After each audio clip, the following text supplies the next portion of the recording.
Happy new month to you all. Good morning, Uganda family. We are finally here in the very second last month of the year. That is November. Today is a fast. All right. Now, I usually love the beginnings of new months, new everything, because at least you have at least an opportunity to start off once again. If things haven't been doing well, if you feel like continuity cannot work for you in the scarce, listen here, you can always start up on a fresh, a clean slate. Like today, the 1st of November. While it is good morning, Uganda, it's a Tuesday, quite a cold morning, I must say. My name is Philomena Mastiko. And aside from being the very first day of November, now for our people, our family in the Catholic denomination, it's also All Saints Day. So when we are looking at the religious spectrum, again, there is something to celebrate today. But also looking at Uganda as a country, I love the fact that we are starting off this month with some good news, especially coming in from the Police Traffic Directorate, where it's clearly showing that there has been a reduction in the number of accidents that have been happening on the roads, at least within a period of 1st October to the very last day tomorrow, showing that people are actually taking these things seriously. Whatever we talk about every now and then, whatever we are preaching, you are taking in the gospel. Now that gives me some encouragement. It clearly shows that Ugandans are actually not as tone deaf as we want to think they are. So if we continue down this road, I'm pretty sure things are going to be much, much better. If only this attention could be driven to other areas in our lives. Again, I believe that we'll be having a balanced out life. But first things first, I need to know, what are the expectations we are all having for this month of November? It is the second last month. And tell you what, I'll be very pleased to hear from what Felix, Mollen and Robert have to say this morning. I will start off with you, Felix. Good morning. How are you doing? I know you're very excited for today. It's a very special day. Yes, for a Catholic like you. How are you doing? Well, I'm good. How are you, Philo? I'm great. I'm lovely. How is your morning? Good, good, good. A bit chilly. Yeah, it's got one of those very cold, chilly mornings. Yes. But of course, what better way is it to start the month than being showered with a clear, blessings like it was. And you're glad? I'm very, very glad. Well, November also does symbolize a couple of other many campaigns. At least among them is we do also have it's one of those months where we do a bit of awareness for cancer patients out there. So we'll be hearing more and more conversations to the various types of cancers. The cervical cancer, the prostate cancer, the breast cancer, all these kind of awarenesses that we try to put out there for people to see how to avoid. You know, cancer is one of the most deadliest recently that Africans are suffering from. So we use this month, and you did talk about the Catholic Church as well. Yes. Now, in the Catholic Church, the month of November is also those months that we use to pray for our departed ones. We do pray for them. We use this month to pray for them, that God does forgive them for those things that they did commit while alive that are still pending. For those souls in purgatory, we still pray. So for them, some of you who are Catholics out there, do not forget to send a prayer for your loved ones. They need these prayers. Trust me, they do need these prayers. But away from that, we're fast tracking towards the end of the year, 2022. 2022, we're almost saying very soon. Yes, we're almost bidding a farewell. Who saw this coming? How the year started and how it's going to be ending. It's quite glamorous. Well, I must say, for everybody who put their plan out at the start in January, resolutions, I would really want to know how are you doing, seeing as we are getting close to the end of the year. Good morning, Mollen. How are you doing? Happy New Month. Well, thank you so much. Happy New Month to you. A very good morning to you. And of course, I want to say good morning to our viewers out there. It's a new month, and it's been a long year. It looks like we're close to the end. That kind of brings in a smile. And of course, you look at the things we set out since January up to now. I know that this is the time you should be reflecting and like, okay, did I do everything I set out to do? But you still have a month. Maybe you can turn things around. And of course, for those that have had wins, I think it's also about time that you start celebrating those and building onto that. But also, it's not all merry everywhere, because you look at where the country is standing as well, especially talking about economy. Now, I saw something coming from the Ministry of Finance, and of course about Uganda trying to borrow money of about 1.7 trillion Ugandan shillings for dates. And this speaks to how expensive the economy is going to get, because you look at Uganda getting more and more of itself in the date. So far right now, we're looking at even an increasing inflation rate, because if you compare to the report that came out for October, we had 10.7% rate of inflation increasing, versus the one we had in September at 10%. So if you look at a country that is trying to get more into date, that leaves us wondering on how expensive it's going to get, because that means that even the dates that now parliamentarians are pushing to get, it will put us more into domestic taxes. That means we are the ones paying for all this debt that Uganda continues to accumulate.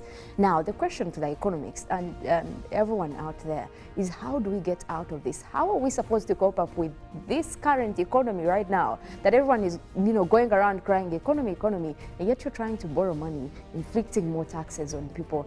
I think this is a dilemma that we find ourselves in. So bless yourselves. It's not like we are getting any cooler. Well, yeah. It's a cycle. If you hear reports like that, the government trying to borrow much more money, eventually that burden is going to be, imposed on an ordinary Ugandan, because the taxations and all the other monies that you put out in all different ways definitely have to sort that debt. So indeed, we need to brace ourselves.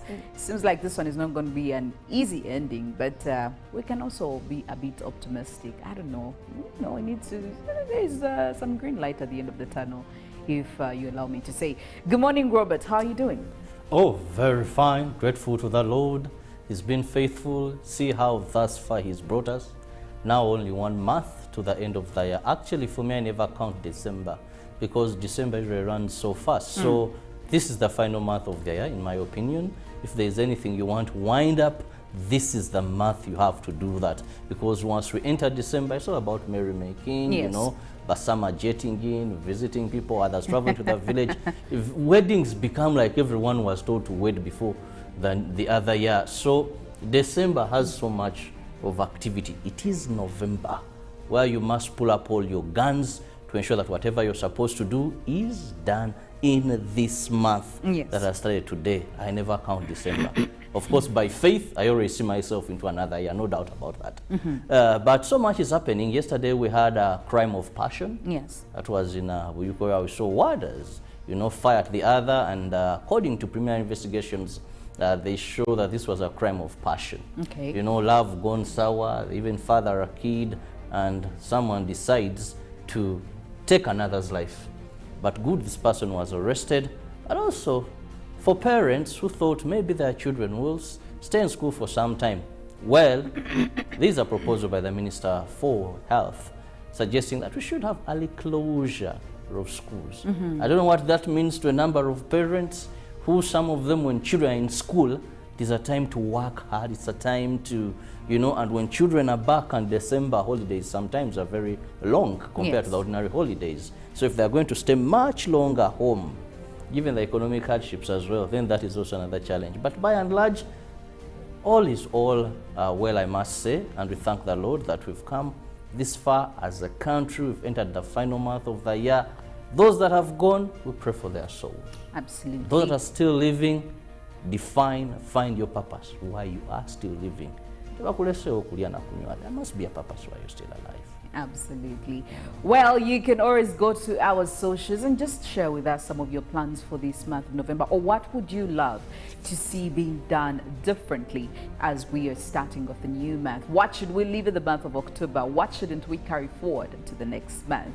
Well, that I would be very excited, and I would love to hear from you, our Good Morning Uganda family. But for now, we're going through some of other stories that have been happening on the local scene here in your society, in your community.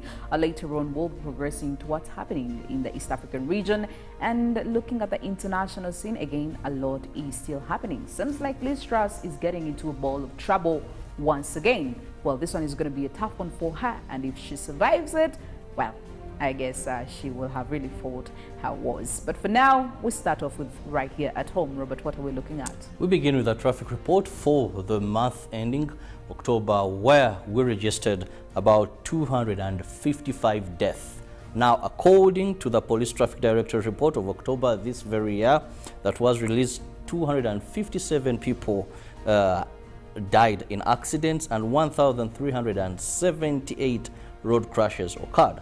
While giving this report, the Directorate spokesperson Farida Nampima attributed these crashes on poor conduct of motorcyclists on the road. Statistics presented by the Directorate of Traffic for the month of October pinned border riders and big truck drivers as the main contributor to the 1,378 crashes that were registered. A total of 257 lives were lost during last October's road accidents, and the ratio indicates 28 people lose lives on a daily basis. That shows that 33,800 people were issued with express penalty tickets and 6,358 for careless driving, 7,278 for driving vehicles in dangerous mechanical conditions, DMCs, 1,790 for overspeeding, 572 were driving while talking on phone. Meanwhile, police in Kampala Metropolitan have arrested one Nachanzi Lydia Simwe, alias Hope, for drug skipping in Kasangati. She's accused of trafficking male revelers in different bars and their belongings. Other people, the operation in Kampala Metropolitan, 8 suspects were arrested in connection to urban robbery. These operations led to the recovery of 78 motorcycles and number plates.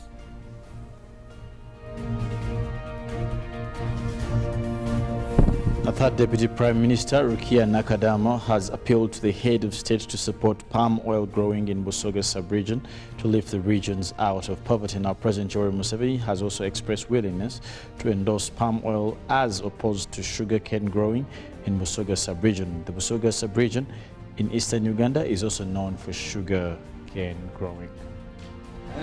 Moving on, Magistrate Asumani Muhumuza says the evidence provided by the accused never satisfied court that he did not disobey the summons of the IGG. Buganda Road Court acquitted former Uganda Airlines boss Conwell Muleya of charges of disobeying orders from the IGG regarding the mismanagement of public funds, procurement and recruitment of staff at the Uganda Airlines. However, prosecution witness told court that Muleya was served with summons via email, which Muleya contended that he wasn't on the email at that time. It had no attachment, which he thought was a scam. Magistrate Asumani acquitted Colonel Muleya of the charges on grounds that the evidence provided by the accused did not satisfy, those accusing him did not satisfy court at all.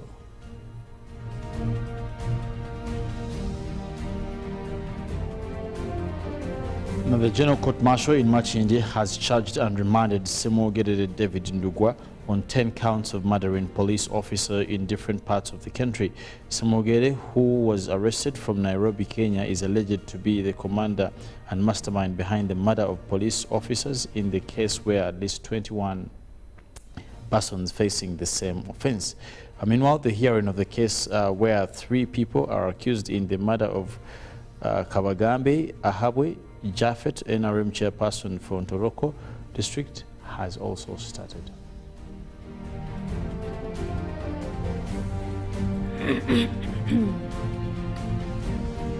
Well, elsewhere, starting off with a man charged with attempted kidnap and assault. Now, a man has been charged with attempting to kidnap a senior U.S. politician, Nancy Pelosi, and assaulting her husband. The 42-year-old is accused of breaking into the couple's San Francisco home early on Friday and assaulting Paul Pelosi, 82, with a hammer. He had been searching for the top Democrat and reportedly shouted, "Where is Nancy?" while inside the property.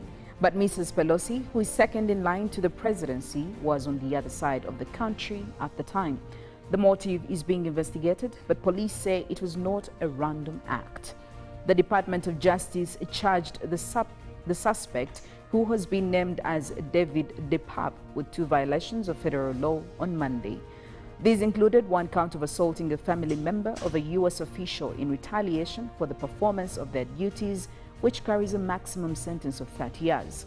He's additionally charged with attempted kidnap of Mrs. Pelosi, which carries a maximum penalty of 20 years. Now, Elon Musk has fired Twitter's board of directors, giving himself unfettered control over the social media giant, according to a company filing.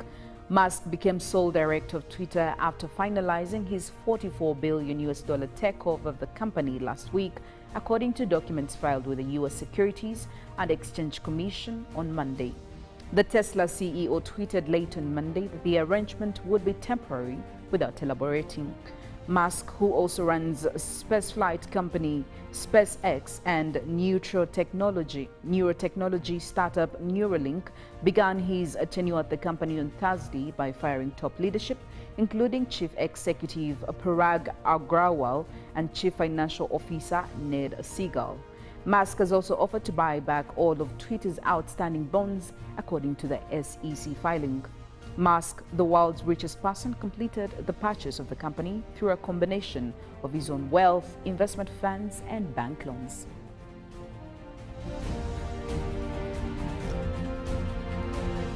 Thousands have protested in the Eastern Democratic Republic of Congo city of Goma, denouncing Rwanda's alleged support of M23 rebels, as Kinshasa recalled in its support of M23 rebels. That was in the interim acting ambassadors from Kigali in a further soaring overreaction. The protests on Monday came as M23 have tightened their grip on the surrounding countryside. We denounced the hypocrisy of the international community in the face of Rwanda's aggression. Mambo Kawaya, a civil society representative attending the demonstration, told AFP news agency. A mostly Congolese Tutsi group, the M23 resumed fighting in late 2021 after lying dormant for years, accusing the Congolese government of failing to honor an agreement to integrate its fighters into the army. The group's resurgency has destabilized regional relations in Central Africa, with the DRC accusing its smaller neighbor Rwanda of backing the rebel group.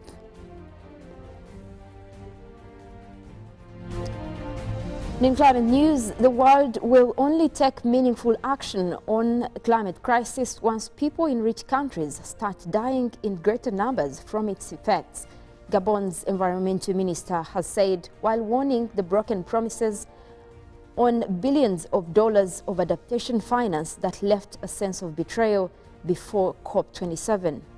Lee White said governments were not yet behaving as if global heating was a crisis, and he feared for the future he was leaving to his children.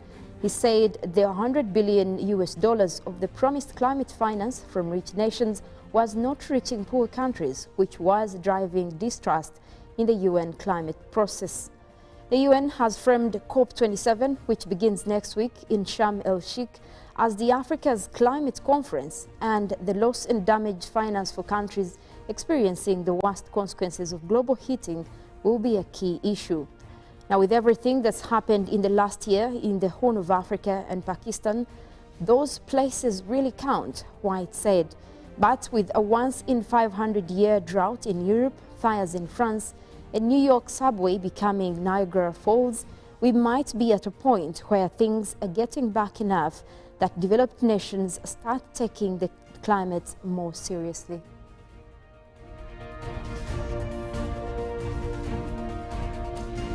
Well, while still on the topic of climate, Mollen, our Kenyan counterparts, they are not doing well. It seems like they're going through it when it comes to drought. They haven't received rain ever since March. And as we speak right now, they're going through the water portioning stage. So things are really not looking good for the Kenyans out there. So if you plan to go and pay a visit, you may as well want to carry some bottles of water for that extra, season. And yes. The first season did perform as well, like you said, from March. And this was supposed to be the second rainy season from September, but up to now it's also a failed season. So it has been a continuous drought, and that puts Kenya at a very, very bad state in terms of adapting to climate change.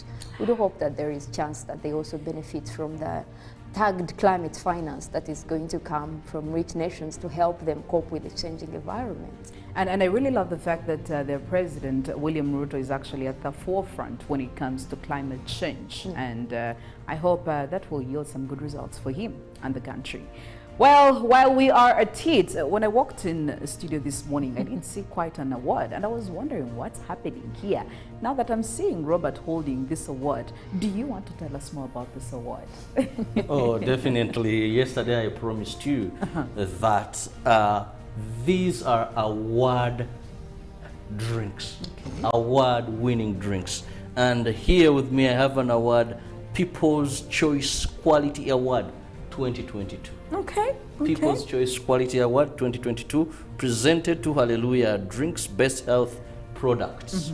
Now, wherever you are, you must move the champions, the giants, the People's Choice for 2022. And that is Hallelujah Tamarind, Hallelujah Ginger Tea, and Hallelujah Banana Fruit Juice drinks. Now, we were recognized as the best People's Choice when it comes to healthy drinks. Okay. Because these drinks are non-alcoholic, first of all, but also for those that take the opaque bottle, they are very good at dealing with hangover.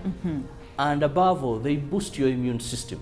They're also very tasty, very sweet. So I just advise you, in case you've not taken any, go to any supermarket, go to any shop and ask for Hallelujah Ginger Tea, Hallelujah Tamarind drink, or Hallelujah Banana Fruit Juice. I guarantee you, this will do you good. They're healthy, but also boost your immune system. Not everything is important for your body. Yes. Take what is important, what is meaningful, what is healthy. We won, and this is the award. Well, allow me to say congratulations first. And the keywords here, by the way, are award-winning drinks, especially when it comes to your health. They will do all that Robert has obviously taken you through. So go and grab yourself a bottle of Hallelujah in any kind of flavor that really pleases in your taste buds.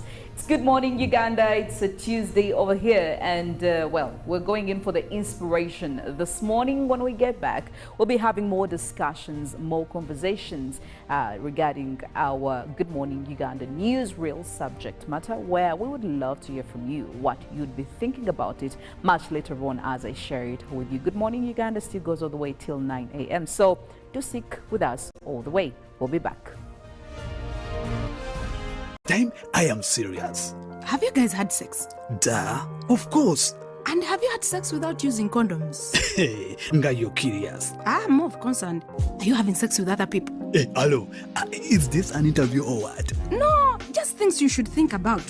Do you know Rosie's HIV status? Okay, this is serious. Should I be worried? It is actually serious. Do you know your HIV status? I think I am safe. Many times we get into situations that put us at risk of HIV. However, the first step to ending HIV is getting tested and knowing your results.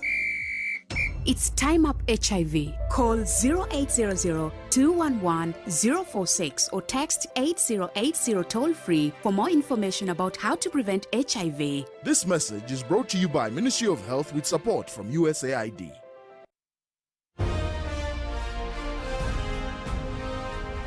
Live from UBC Studios in Kampala. This is Good Morning Uganda.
Happy new month to you all. Good morning, Uganda family. We are finally here in the very second last month of the year. That is November. Today is a fast. All right. Now, I usually love the beginnings of new months, new everything, because at least you have at least an opportunity to start off once again. If things haven't been doing well, if you feel like continuity cannot work for you in this case, listen here, you can always start up on a fresh, a clean slate. Like today, the 1st of November.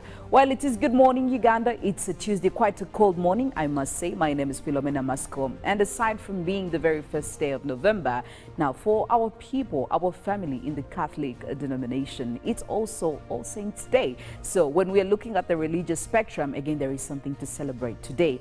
But also looking at Uganda as a country, I love the fact that we are starting off this month with some good news, especially coming in from the Police Traffic Directorate, where it's clearly showing that there has been a reduction in the number of accidents that have been happening on the roads, at least within a period of 1st October to the very last day tomorrow, showing that people are actually taking these things seriously. Whatever we talk about every now and then, whatever we are preaching, you are taking in the gospel. Now that gives me some encouragement. It clearly shows that Ugandans are actually not as tone deaf as we want to think they are. So if we continue down this road, I'm pretty sure things are going to be much, much better. If only this attention could be driven to other areas in our lives. Again, I believe that we'll be having a balanced out life. But first things first, I need to know what are the expectations we are all having for this month of November. It is the second last month. And tell you what, I'll be very pleased to hear from what Felix, Mollen and Robert have to say this morning. I will start off with you, Felix. Good morning. How are you doing? I know you're very excited for today. It's a very special day. Yes, for a Catholic like you. How are you doing? Well, I'm good. How are you, Philo? I'm great. I'm lovely. How is your morning? Good, good, good. A bit chilly. Yeah, it's got one of those very cold, chilly mornings. Yes. But of course, what better way is it to start the month than being showered with a clear, blessings like it was. Aren't you glad? I'm very, very glad. Well, November also does symbolize a couple of other many campaigns. At least among them is we do also have it's one of those months where we do a bit of awareness for cancer patients out there. So we'll be hearing more and more conversations to the various types of cancers. The cervical cancer, the prostate cancer, the breast cancer, all these kind of awarenesses that we try to put out there for people to see how to avoid. You know, cancer is one of the most deadliest recently that Africans are suffering from. So we use this month, and you did talk about the Catholic Church as well. Yes. Now, in the Catholic Church, the month of November is also those months that we use to pray for our departed ones. We do pray for them. We use this month to pray for them. And the right mindset to grow your business. Create wealth. Transform livelihoods. Brought to you by Operation Wealth Creation.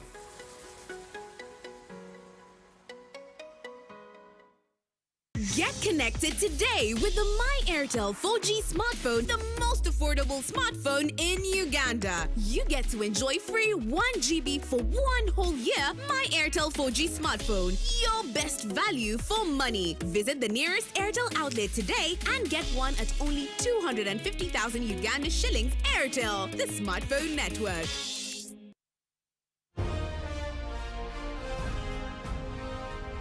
Live from UBC Studios in Kampala. This is Good Morning Uganda.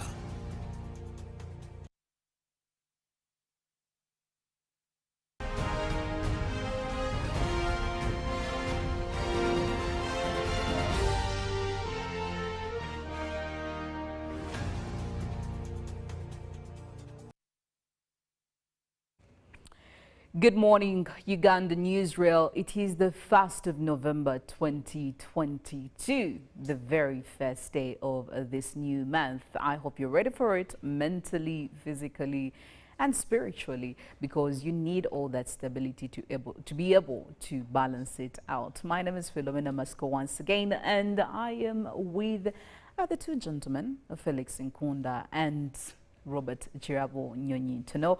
Welcome back from that inspirational song. I hope you could pick a leaf or two, or you find a way of getting through this cold day that has really started out on a different note. But I am very optimistic that it's just good energies that are going to be spreading all throughout. Now, while we are speaking of positive energies, we cannot also forget the reality of facts that's happening, that is the Ebola outbreak here in Uganda, and especially here in Kampala. We have already seen how it's doing, how the people of Mollen, Kasanda and the surrounding districts are faring, where it did start from. We've registered some deaths, we've registered some recoveries, and we also know that the Ministry of Health is on ground to make sure that things go on quite well, and we're trying as much as we can to contain it. We don't want it to spread to any other district or even outside the Ugandan borders. But speaking of containing it, the last news we also heard from the Ministry of Health, the reports that came in, it showed that Ebola had already, had been intrusive in some schools. And a number of victims that we got were also school-going students. Now, because of that, that was worrying very many people, seeing as schools are communities where we have large number of people. We have very many students in all these schools, boarding schools, day schools. We have teachers and any other person that will have to will have a role to play in an education institution. Now, because of that, Ministry of Health did decide to suspend all visitations and any converging that could happen in a school. Why? Well, they do believe that this could be quite another strategy that we can put into play to make sure that we avoid the spreading of this virus to many other students. Now, also another proposition that was put on the table by the Health Ministry and through the Minister, that is Dr. Ruth Cheng, she was proposing that maybe schools should be able to report back, rather children should be able to break off for holidays as soon as they possibly can. Maybe only to leave the candidates right now who are going on with their final examinations. We do have the P6 and P7 pupils. We do have senior 4 students. We also have senior 6 students. The idea here is that when we have few students in schools, it's quite easy to manage them and also to just avoid the spreading of the Ebola virus, seeing as that we all know how it is spread, contact and all that. Now, there are very many people who still have a bit mixed feelings when it comes to this proposition, but maybe just to hear from you, Robert, do you think that this is a proposition that could actually see us manage the Ebola spread in schools? Very interesting one. When Dr. Jen Ruth Ashen proposed that, I was like, we have a roaming lockdown, now we hear these, but we must look at facts as they stand. The fact is, so far we've registered 129 confirmed cases of Ebola as of yesterday. Yes. We've had 37 deaths confirmed due to Ebola. We've had 43 recoveries. Probable cases, we do not have them, and contacts, and people on the contact list. So Ebola is real, Ebola is with us. And the fact is that we registered about 5 cases in about 4 schools here in Kampala. Ebola is in Kampala, Ebola is in Kasanda, Mubende, and the other 4 districts that I mentioned. But one thing we must look at, how best can we ensure that these diseases not hold us at ransom? How do we move from just saying we have this outbreak? Now, we know how Ebola is spread. We know Ebola is spread when you come in contact with an infected person. Either body fluids, like you're seated together, they are sweating, and maybe you're sweating, the skin has holes. So then that contact, you can contact fecal material, vomit, maybe their clothes, and knowing that very well, how Ebola is spread, then that means we look at how best we can minimize chances of Ebola being spread. For me, that would be my best angle of looking at this. Because when you say that you close the school term now and leave for candidates, we are under a breached curriculum that not all that they were supposed to study previously. Now, because of COVID-19, there was much to cover, so they picked out what is most essential and said, let's come up with an abridged curriculum that factors what we think the child must really study.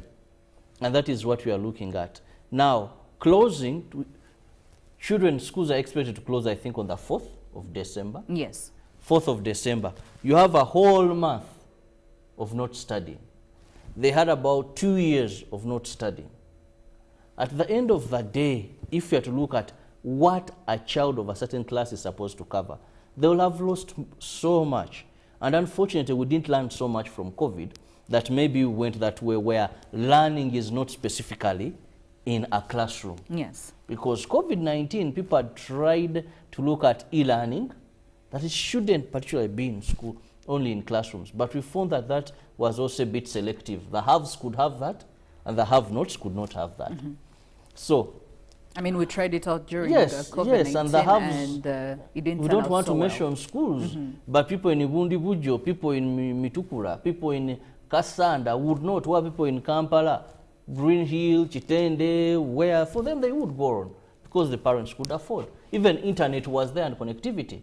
At the end of the day, you bring these children who have been studying and those are not studying, and they are sitting one final exam. Yes. High level of inequality there. These ones have been studying, having e-learning. These ones, from the day His Excellency announced, from now, therefore, I direct immediate closure of schools, they never saw anything like learning. Yes. Some even had to go to quarries, others were. By the end of the day, when school reopens, they are sitting the same paper that is going to determine their destiny, the certificate they are going to get. So that is something that I say we didn't learn from COVID because we would see our government, we would see our schools moving more into e-learning.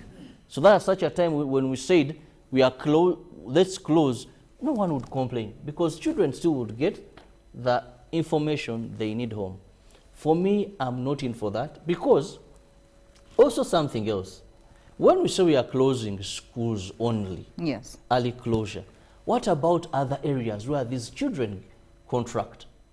For example, if markets remain open, transport is remaining open, all other places are remaining open, the parents go to work, still come back with Ebola. You get it? Yes. The children move around, still get Ebola in case they come in contact with these fluids, fecal material and all that. So I think for me that is not a remedy. How best we should now not look at closure. We should look, because we don't know what will come next. Yes. If we close because of COVID, now we are going to, if we now risk and close because of Ebola, what happens if after a short period, then there comes COVID-23, COVID what? Again we close. So we should now look at how best do we live with these diseases. Okay. No doubt those that go will go, but how best? We should improve hand washing. We should have temperature guns at schools, you get it? Than saying if a person, Felix Nkunda's child is coming, if the temperature is high, there is monitoring, we look at better ways of letting the education system continue, but within safety measures to avoid closure of schools. We don't know what comes next. Who knew that we shall have Ebola after COVID-19 of this magnitude? We've always had Ebola, this is about the 4th time, but we have not had issues of locking districts.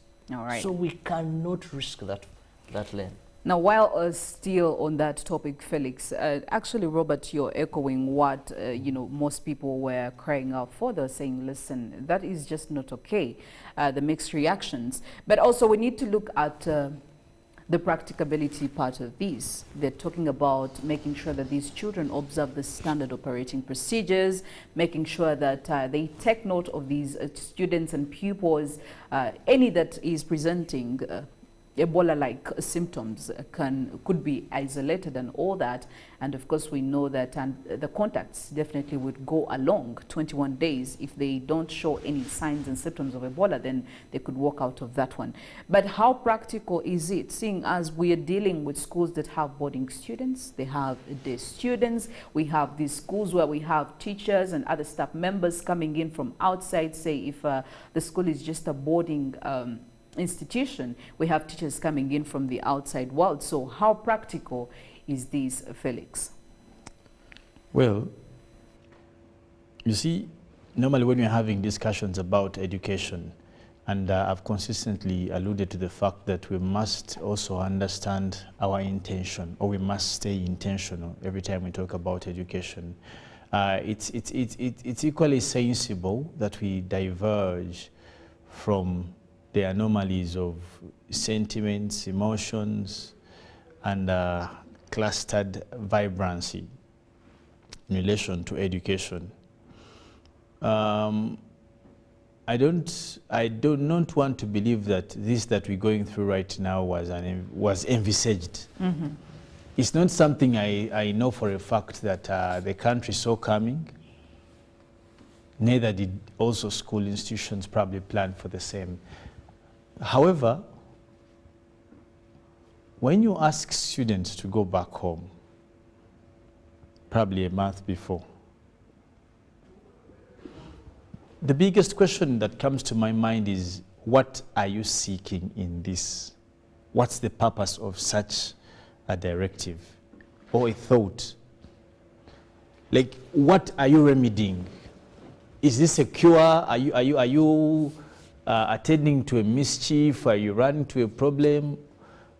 What is the end in such a discussion? Saving their lives from contracting Ebola. Okay. Mm-hmm. If that's their mind, mm-hmm. I'm assuming what Robert is saying is the mind of the guys at the ministry who are having such an advisory. Then the next question would be, and I know for a fact that when you're doing a bit of science, you must look at the patterns of exposure and levels. And the next question would be, where more exposed are these children? Is it in communities, mm-hmm. or is it back at school? If you mind answering or you don't. At school, according to the ministry. No, I'm not talking to the ministry officials. I'm talking to you now. At home, I would say. But I think at this point here, anyway, is risky. School. No. That's why I said. Yes. In science, you must cluster. Mm-hmm. Like they used to say, potential. Remember in COVID, that's why some countries were put to red flag, not because others didn't have. Yeah. So you must be able to categorically align the threats with the most proponent areas. That, for example, you can't say that the threat of getting COVID is the same with someone in the market vis-a-vis someone probably who buys in a supermarket. The ratios will differ because of the availability or the possibilities of contact. Because here the ministry is saying that one, it is very hard for the children to abide by preventive guidelines. But two, that children come from homes, and when they come to school, if one child contracts Ebola or from home, it is easy to spread or to pass on in a cluster because there are so many. Rather than if these children are at home, your children, Felix, are at home, they're in your fence assumably, maybe it could only be daddy coming to work and mommy and going back. So they are contained there. Rather than your children at home where daddy is very conscious, mommy is very conscious, in a fence and they are looked after. Robert's children, who Robert maybe moves around, is everywhere, will contract, but your children will find Ebola at school, and from school bring Ebola back home. No, without fear of contradiction, I think we must also cause what we call a leveraged approach to this discussion, away from just the intimidative connotations. One, if you want to get a short term, you want to have a short term, what are the repercussions? And on both sides. We must look at the parents versus the schools. Yes. And later on, of course, the academics. But of course, also we want our students to be alive. Now, in my opinion, one could think of this move in two ways. One, as an acknowledgement from the institution that they're not able to contain, they're not doing enough work. One would look at it as a way of them admitting that, guess what, guys, we don't have the capacity as of now. We are not in place to help you from there. So we are sending these kids back to the most people who will care of them, which is their parents. But also, when you do that, as I've said earlier, where does the risk fall? Much or more. But secondly, how available is medication for this in the localities? We have had various scenarios, people running from here to here, all these contacts. But unlike in COVID, where we knew the drills, you can do this, you can do this. In this particular one, you don't have to, you just have to make sure you call someone. Now, the question is, if we send kids back home, which is, by the way, a win-win. Me personally, I'll be honest, my children are safer with me. Yes. That's a matter of fact. I don't believe they are safer anywhere if they're not with me. Even every morning, if I have to leave them at school, I don't leave with a full heart. I know I keep on thinking about. Yeah, you would rather have them by your side. Eat. Yeah. I don't know if this person will be kind to them like I am. I don't know if they'll understand the kids. So, if you want to ask me, I prefer to have my children with me. But the question is, how is this sustainable? Because in the near future, do we see this ending now? Are we seeing another blockage of kids not going back to school in the event that Ebola doesn't go in the immediate? And probably next time is opening. Do we see a reoccurrence of what happened in COVID-19 C2 times? But is that a solution, or it is just an intermediary? How about we have a discussion? We are talking about borrowing money left, right, center. We had a discussion into vaccination or something like that. Let's have those discussions more often than having discussions of dealing with spontaneous challenges. Yes. That like you know, dealing with the symptoms now, send kids back early.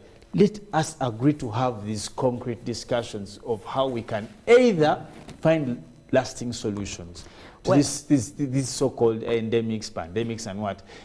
First of all, by the way, yes, empowering schools. This one we have said time and again.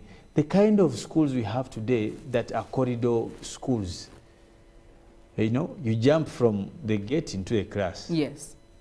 From the class into the bathroom. You have one block, and that's where you find everything. Into the headmaster's office. Like, these are corridor schools.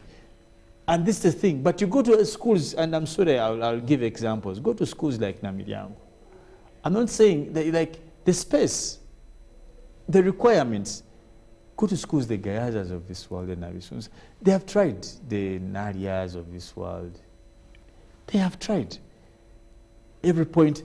But the challenge is with these scrupulous things we do, and this is what we say, that sometimes the ministries or institutions do these things not anticipating what will come in the future. You get the point. Now, you authorize a school to start, it hardly has buildings, there's congestion. Teachers are teaching from here, the kids are more or less in the feet of the and that's the kind of schools we have. So when you talk about them, and I think this is what informs the ministry to ask people to go, because they know the kind of schools we have. You understand? When you go to some of the UPE schools, a class has about 100 and something students. But now, it's because they're under trees. Now, of course, now. And have fresh air. And those ones are lucky, by the way, in this scenario. Yes. But you have schools where kids are, what is kwelera in English? They are carrying each other literally as they study because of the congestion. Now, in such incidences, you have to go back home. You have 3 classrooms in one room. You understand? If actually, even when you go to these universities, you go in a hall, you find people are literally in each other's. Some of them are studying from windows. Now, with that tricky kind of setup, yes, you have to ask people to go back home. And I think this is what informs the ministry. So, you see, we must treat this with a bit of utmost good faith, away from just being negative, or we must be able to, and I think the ministry should give an opportunity to schools to assess the availability of their facilities to handle such instances. Felix, away from looking at it at a blanket level. I think at that, Felix, allow me, Philo, interject. You see, the ministry has given schools opportunity at various levels. And like which ones? Like which levels and what opportunities? I'll give about 2 instances. One, when we had fires in this country, Ministry of Education and Sports gave schools guidelines to be followed and said, you lose, we lose, parents lose. Let's have these stringent measures put in place. But because they had a financial implication, and you see with commercialization of education, it's all about maximization of profits. Schools failed completely. Very few, even some government-aided schools failed. The big academic giants you can talk about that are government or church or mosque, whatever funded, failed. You still today have the triple deckers that they say don't have them because in case of a fire. You still have schools where the watchman is a watchman during night, during day agoya kawunga. When he gets there, he dozes off and arson takes place. When we went to COVID-19, government said no. Have these in place. Have hand washing gadgets, social distance, have this. When they did a survey with Honorable Dr. Morukaduchu, said they didn't even get 50% people complying. How many cases of death do you register from schools? You get it? So, this was the biggest challenge. Now, with the schools, this is what happened. Remember, these students during COVID-19, according to statistics and information from Ministry of Health, and even Dr. Jenna Ruth Achena rooted to this, that because of these young kids, that they are so much infected with respiratory diseases, go to nursery, go to kindergarten, go to P1, P2, P3, cough and flu are respiratory diseases, and they are fond of them. The body builds immunity. But it is these children that went home and affected the adults that we saw die in plenty.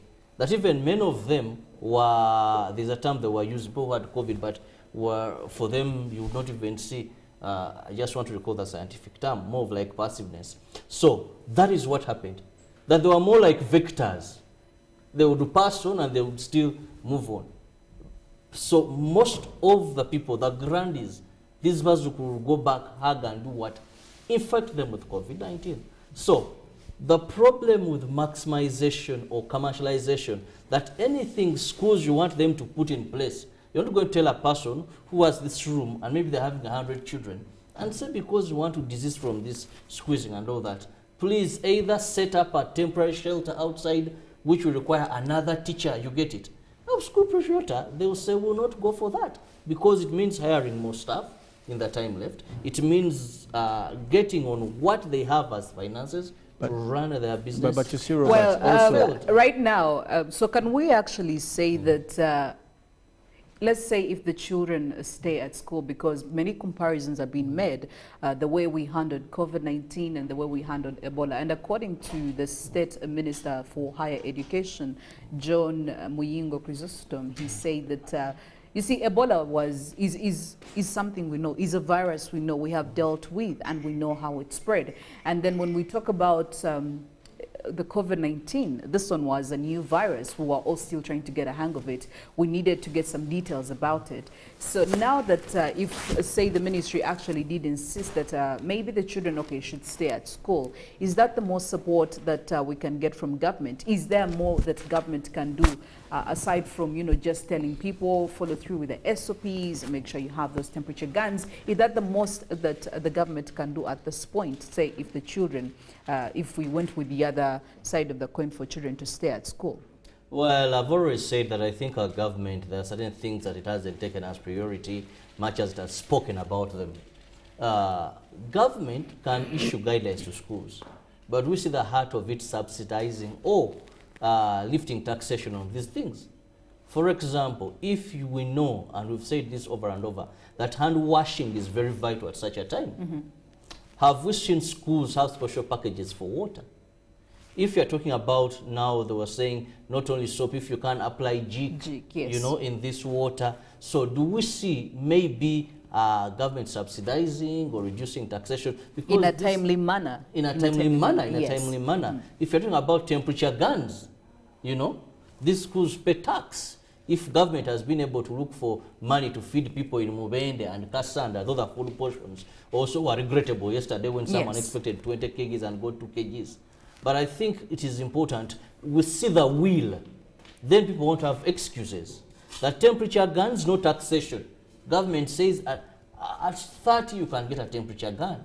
If government says now soap, because of this no taxation, let above soap, today I think is 5,000 plus, you know, let above soap go for this cost. So government has given these guidelines, but I think there must be a will to extend affordability in some of these things, because if they are critical, and still schools will tell you these kids can open a water source and maybe forget, and water is running. Also, water is also something. Temperature guns, the soap, I think their government needs to do more than just saying you need this and you need that in place, so that we don't have excuses here and there. Okay, Felix, what would be your closing shots in this? Do we go in for these, or there are other factors that we need to put into consideration before we actually send these children back to school, or rather back home? I think it's a hard place that we are in, honestly and truly. We do want our kids to study and be able to finish or complete the term as planned. Yes. But we also want them safe and alive. That's a matter of fact. It's quite a question of controversy lately that we don't know where safe is. You know, that's the dilemma, that up till today we don't know where is safer from safe. We can't argue that they are safer at schools. We can't argue that they are safer in communities or homes. We can't argue that way. But we know for a fact that we must put all our efforts together as a country to make sure that we have safety as key for both people in school, whether they are home or they're in school. We know this may definitely bring in some financial implications for the parents. That's a matter of fact, but we must live with it. This is not something that was planned, so we must work together. For those schools who think they can really put something in place to avoid the spread of the Ebola virus, please do so. For the parents who think they can have their kids back at home, which in my opinion I think is the best option, honestly and truly, it's the best option, because at home it's easy to monitor. You can monitor who comes into your home, what they come with, and how they come to your premises. Yet it's not easy in any way to monitor how that same thing is done at schools. Yes. So if you ask me a one-off or off-cuff, I think kids are safer with us as their parents in our homes. Okay. Well, will early school closure help in reducing the spread of Ebola in schools? Will early school closure reduce on the spread of Ebola in schools? Well, do let us know what you think about this proposition as tabled by the Ministry of Health through the Minister, Dr. Ruth Acheng. We'll be getting into your feedback as Good Morning Uganda goes on. But for now, we're going in for a break. When we get back, the press review is up next.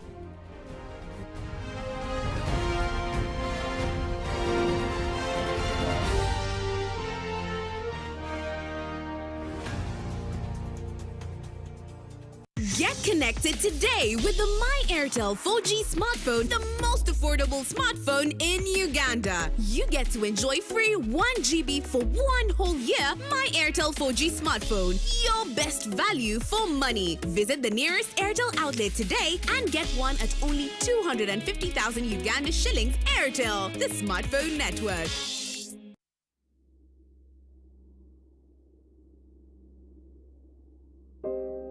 I remember the lockdown,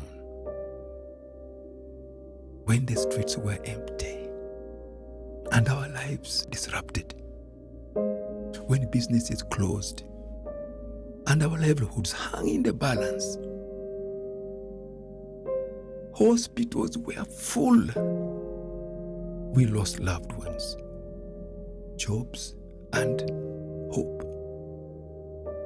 Our children couldn't study anymore.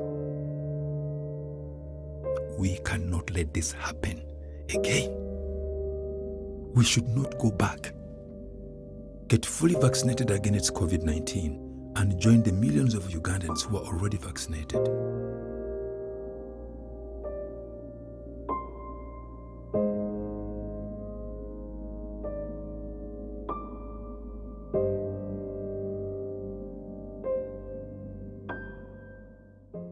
That's right.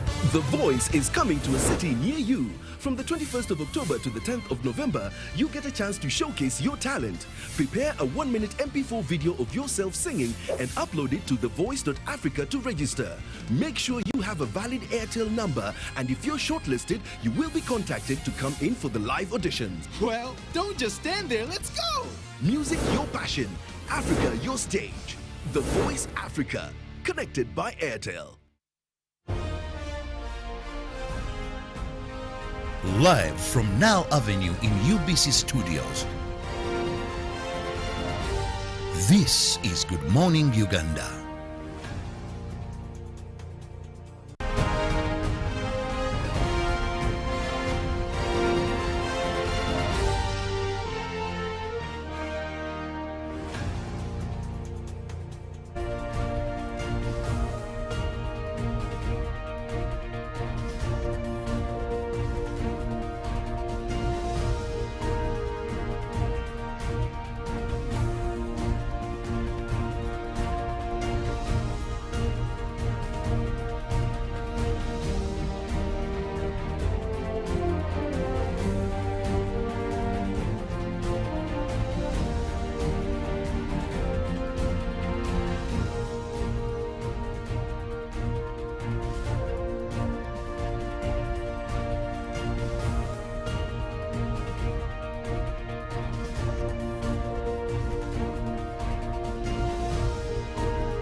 Starting the press review this morning is the Daily Monitor. Thugs kill CID boss in raid on station.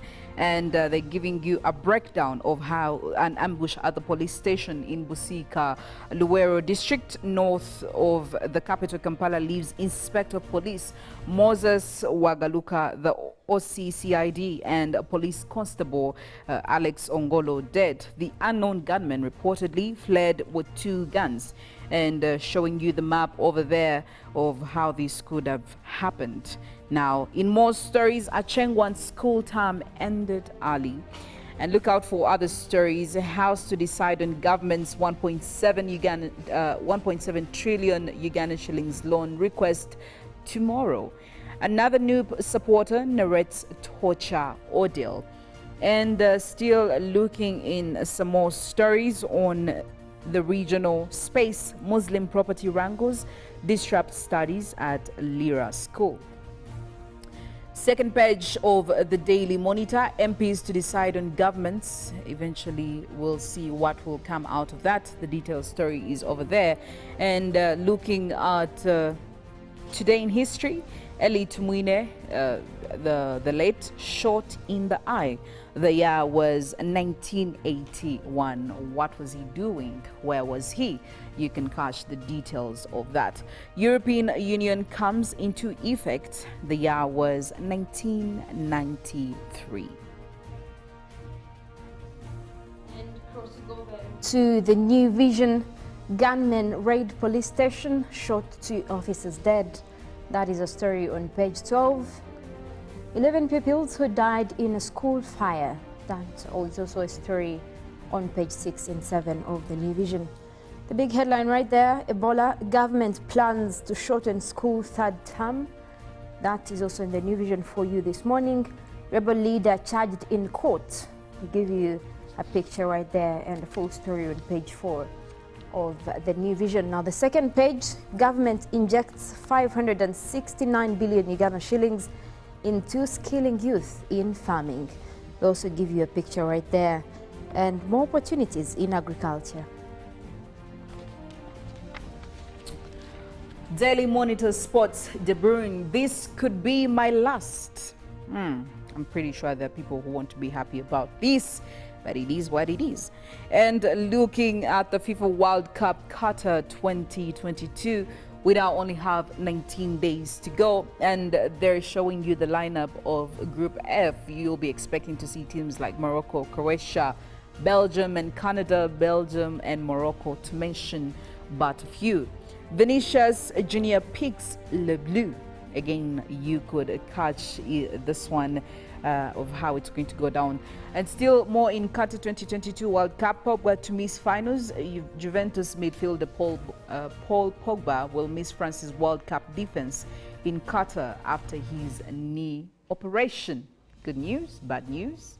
You could find out in the Daily Monitor Sports this morning. And crossing over to the New Vision Sport, is Biekwaso in charge? Well, is talking about reports on from KCCA FC about whether he's going to be fired. Now that's a full story right there. After 3 dry seasons, it seems like there are questions right there. But of course, more details are in that story. They also give you your World Cup paper. Now, some of the stars that you can't expect to find right there, they give you pictures of some of them. Sadio Mane right there, Messi, Ronaldo, and of course a whole list in the New Vision Sport for this morning. Mbazira is on course. Now, talking about Uganda's powerlifter Dennis Mbazira's eyes are now open and set for qualifying for the 2024 Paris Olympic Games. More of what he will be doing and of course his preparations are giving you that story as well in the New Vision Sport. Looking at the Daily Nation, Kinoti, man on the cross in nasty feud. Under fire, the former DCI boss is accused of political witch hunt. And the hunter has become the hunted, clearly showing you the war on corruption, war on crime, war on Kinoti, all that is going down for the jugular. And still in more stories, my baby waited 14 hours for a doctor.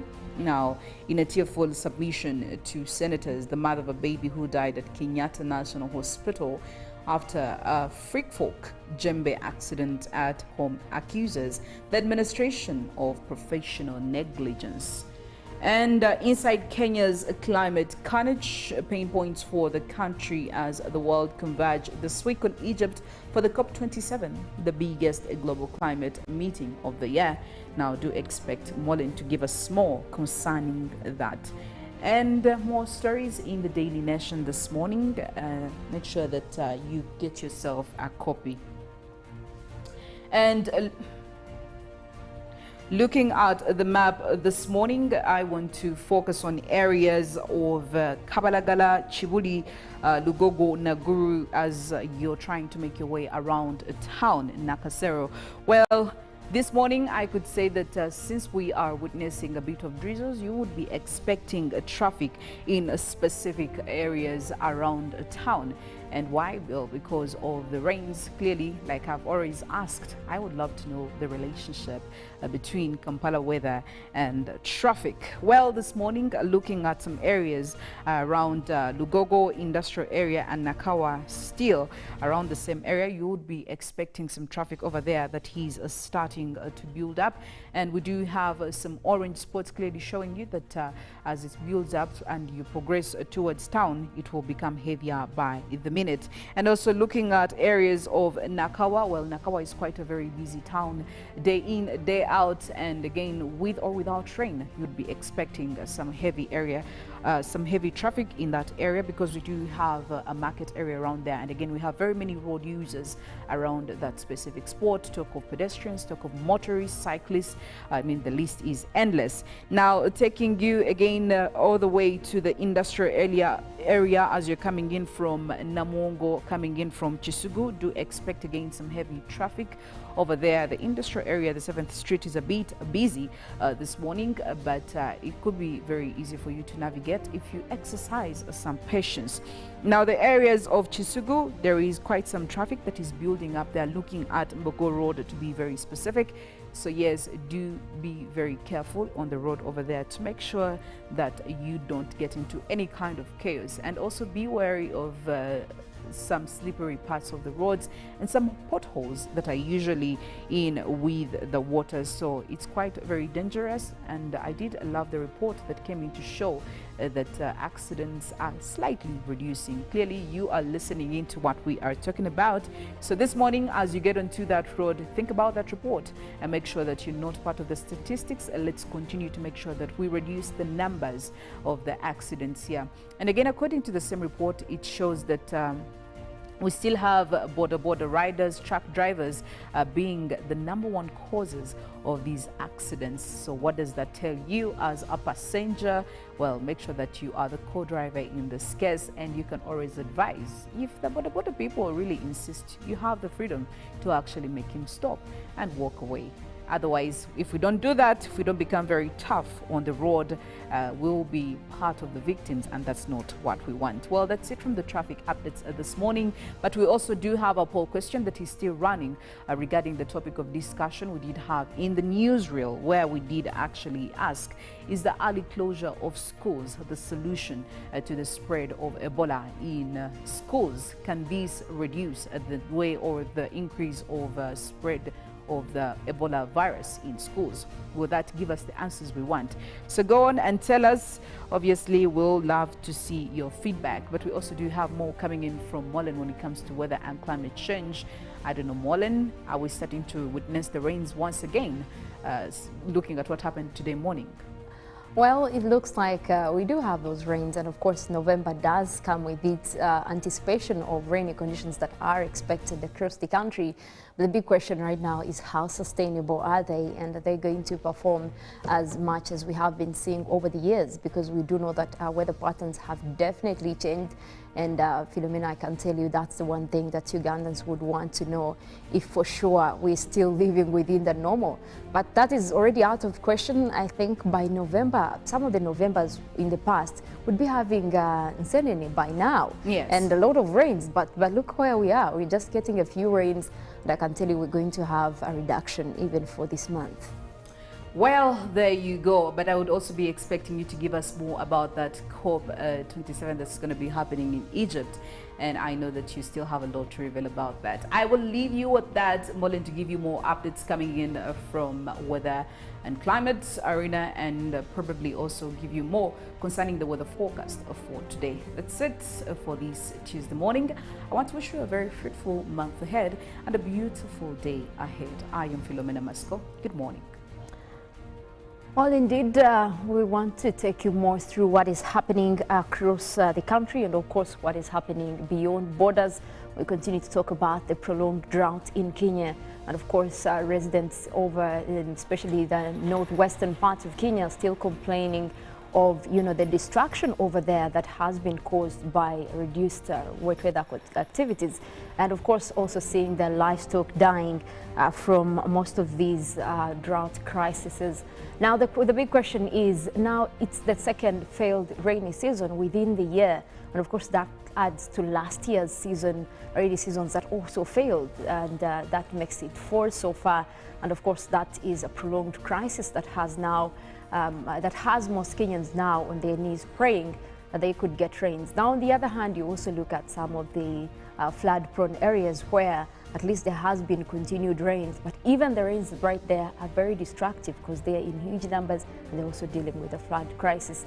That is what we mean when we talk about climate change, and of course most of the events that have been happening for the greater East Africa and the Horn of Africa, and that is one thing to be really aware of, especially as Africa gets its voice in terms of COP27, and now that it is hosted in Africa, we are going to have a lot of anticipation that at least world leaders or African leaders will present their what they are looking for, and of course what is the solution now that we are talking about having more gears towards climate action. Are we able to take care of our environment as Africa, or do we still need funding from the rich countries that they did actually promise that funding earlier, especially with the climate summits that have been going on? You look at Kenya going through a drought, but that is not only in Kenya. Even Uganda here, we've had our fair share of drought crisis, especially within the Karamoja region. And of course, one of the issues that have been fronted, especially for Uganda as well, is how far can we sustain lives, especially in Karamoja, and of course livelihood over there, proving to be one of those things that the country has got to inject more money in to make sure that we're able to cope with the changing climate.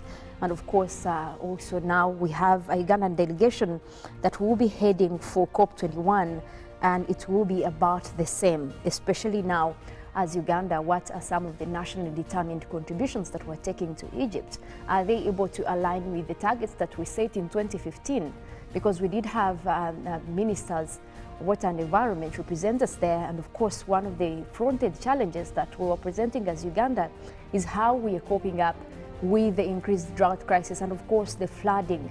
And you've also seen the scenarios that have come across for Bududa, Kasese, having too much flooding. How do we move forward with those changes? Those are some of the answers that we will need as we head towards COP27.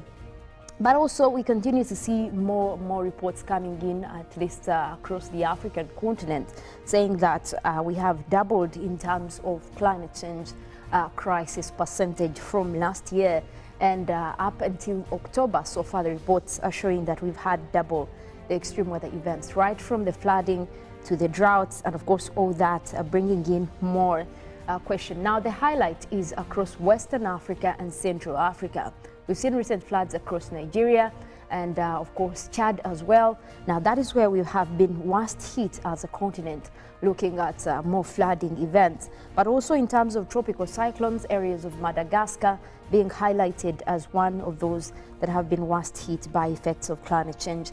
And of course that also leads us to what Africa is ready to present. Just a week away, world leaders and climate scientists will be converging in Sharm el-Sheikh in Egypt, looking at what should the world look forward to. Now, there are big anticipations there, and of course, one of the key elements to be discussed at this event is how to minimize loss and damage. That's the key element right there. And of course, also another one will be about finance, climate finance. Have developed countries honored their pledge on supporting poorer countries, because we've also seen recent floods in Pakistan, putting the country at a very vulnerable state. And that is where they're also asking for climate finance. Last year, in the last climate summit, we did see some of the leaders from the island places, Fiji, also even making their reports within the water, showing the world that, hey, we're sinking. We're actually getting within a very threshold that could take us, or the whole island, away. And they need answers as well. So that is one of the key things that will be discussed at COP27. And also another thing, the third, will be about the world transitioning to renewable energy. How much a country is ready to offer in terms of facilitating that transition. Those are some of the answers that we will need as COP27. But of course, this was a call to all nations. However, we're also seeing turndowns from some of the nations that might not attend. And recently, the reports that were coming in yesterday is that the UK Prime Minister, the new Prime Minister, might not be attending COP27. The reasons have not yet been established from the UK government, but we do know that UK has also had really low efforts towards fighting climate change globally. And the Prime Minister not attending COP27 will speak so much. However, that is not just the bad news right there. We also have the good news. The new president-elect for Brazil has actually in his first speech, he did say he's going to be with a delegation from Brazil as he also head for Egypt. And that is one key element that is coming in, especially Brazil having highlighted recently that they are focusing on protecting the Amazon. And we all know that the Amazon forest is the largest contributor of making sure that we don't have much emissions into the atmosphere. And having the Brazilian president right now come up to say in his first speech that he is behind COP27, and of course looking forward to what Brazil can contribute globally and also helping developing nations, that was one key element that I think a lot of people were at COP27 will be happy to know right now. We also do know that President Joe Biden will be in attendance.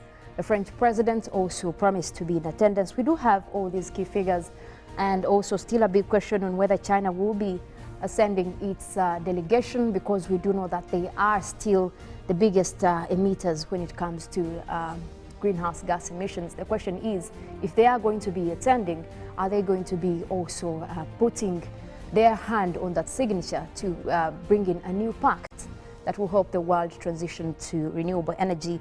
Those are all questions that we are about to answer in just a week away as we head towards Egypt. Well, for now, we also want to take a look at what is happening across the country. We will be tapping in from our satellites, that is the EUMETSAT satellites, to find out what is going on across the country. We did start off with a little bit of rains across most areas within the country, especially the southern sector, where we did have those rains for the Lake Victoria Basin, but we will be continuing with that later, also for most areas within western Uganda. We'll dive into our forecast that is coming in from the Uganda National Meteorological Authority, and also take a look at which areas are expected to have a bit of rains for today, and of course those numbers as well. The temperatures were starting off quite chilly, especially for the southern sector, but we will be warming up swiftly as the day continues. Starting off with the central part of northern Uganda, where we have Gulu, Adjumani, Kitgum and Padel. We're forecasting a mix of clouds and sunshine, and quite a warm morning for you at 27 degrees. Now we look at the western side of Lake Victoria Basin, where we have Rakai, Sembavle, Kalisizo and Masaka. We're forecasting isolated rains. Those will be starting off with a pleasant 26 degrees. Western Uganda, we're also forecasting a mix of clouds and sunshine at temperatures going up to 26 degrees centigrade. But we do expect rains to come through later as the morning progresses into afternoon. Look at southwestern Uganda. Also, we do expect more of sunny intervals. Now, the western part of Mount Elgon Highland, where we have Mbale, Bududa, Buko and Sironko, that is where we expect a mix of clouds and sunshine. And of course, we're also expecting a warm day for you, starting off at 27 degrees. Eastern Uganda, where we have Soroti, Katakwi, Amuria and Kumi, we are forecasting a mix of clouds and sunshine as well. Quite a hot morning for you out there. That will be starting off at 27, and we do expect more of those sunny conditions to come through even later in the afternoon. The eastern part of central, Wero, Wovlen, Ziburudi, Nakaseke, we're forecasting sunny intervals. Also starting off quite hot at 27 degrees centigrade, but we do have possibilities of rainy conditions over a few places within that region later in the afternoon. The eastern parts of Lake Victoria Basin, where we have Tororo, Busia, Iganga and Jinja, we do expect to have rains. We already have clouds developing over the area that will be bringing in wet weather activities across several places, with a pleasant 26 degrees centigrade for this morning. The central part of Lake Victoria Basin, that is where we have Kampala, Mukono, Entebbe and Wakiso, we are forecasting isolated showers. Those will be across a few areas as that system is starting to clear away, but we do have more of those rains also forecast to come back later in the afternoon. But for this morning, we're starting off with quite a chilly 25 degrees centigrade. The more cloudy weather continues to develop, especially across parts of the northwestern part of the country, that is across mostly also central northern Uganda, Gulu, Padel, Arua. We're starting to see rains over there, where we're seeing that orange to blue color right there. That is where we have the rains as we speak right now, and more of that cloudy conditions also starting to develop for mid-western Uganda towards the Choga region. Hoima also starting off with quite a cloudy day, and of course that will be extending towards most areas within the northwestern part of the country, central northern Uganda, as well as the central part of Lake Victoria Basin, where we're seeing mostly cloudy weather. And of course we do expect more rains to develop later in the afternoon. That will be most especially across the western stretch and areas within the Lake Victoria Basin, especially the central part, as well as the western part of the Lake Victoria Basin, where we do expect actually most of those rains being enhanced by Lake Victoria itself. Well, that is it in terms of weather updates for this morning, but we do still have a lot going on. Good Morning Uganda agenda will be right after this, and of course after that we do get into sports highlights. Later than that, we'll also take you through Good Morning Uganda Extra. My name is Mollen, Kenyena. I want to wish you a lovely day.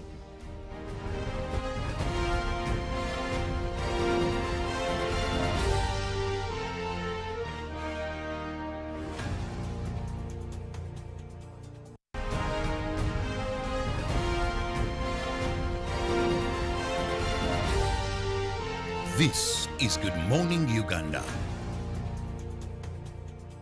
That's right. The Voice is coming to a city near you. From the 21st of October to the 10th of November, you get a chance to showcase your talent. Prepare a 1-minute MP4 video of yourself singing and upload it to thevoice.africa to register. Make sure you have a valid Airtel number, and if you're shortlisted, you will be contacted to come in for the live auditions. Well, don't just stand there, let's go! Music your passion, Africa your stage. The Voice Africa, connected by Airtel. When you talk about our motherland Uganda, the pearl of Africa, you cannot fail to smile because of the smile that fills the faces of the citizens. Our nice good weather and nature that sustains us all, that enables us all to continue each in their own way, because we are all different even according to each individual's work. But what joins us to become one person is the sweetness from the flavored drink Alleluia Jingati drink and Alleluia Tamarind drink. The flavor that quenches your thirst while at the same time treating and healing your body because it is 100% natural. Enjoy the drink that has got the tamarind juice in it. Made by Alleluia Reflexology, Healthy Solutions and Nutritional Research Center Limited. Get yourself a bottle of Alleluia from all shops around. Pick of the day on UBC.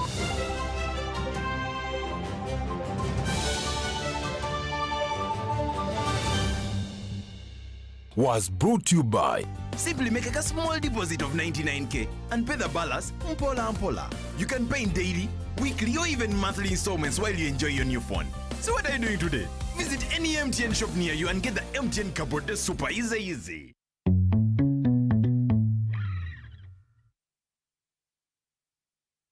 Welcome to English in a Minute. If you're broke, you have little or no money. Am I going to have to help Jonathan or Anna pay a bill? Well, Jonathan, I'm doing it. I'm joining the circus. Excuse me? That's right. But not just any circus.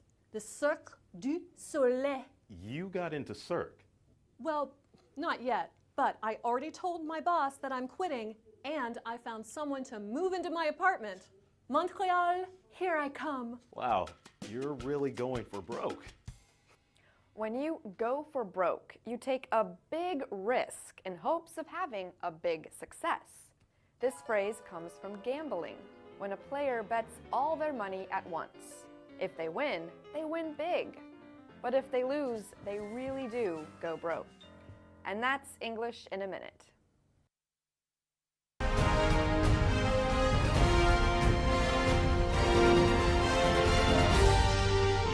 This is Good Morning Uganda.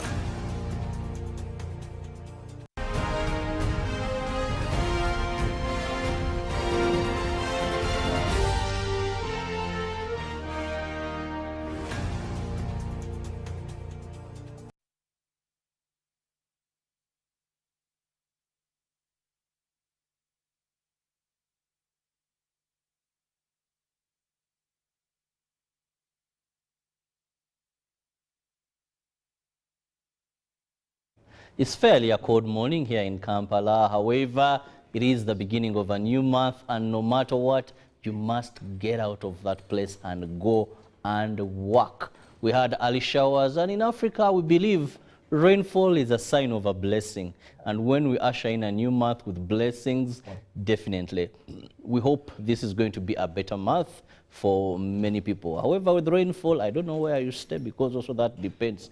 It could be a blessing because you can maneuver to work, and to some places the early morning showers made it almost impossible for people to come and fend for their families. I'm Robert Kirabo, Nyonyintono. Thank you for being with us. This is Good Morning Uganda Agenda. Every weekday we are here from the hour of 6:30. Make it a date with us, where we give you all the relevant information that you need to know as you kickstart your day. We give you some light moments, jokes and there, but above all, it is the current affairs show. So for you to fit in any meaningful discussion, this is the show you must start your day with.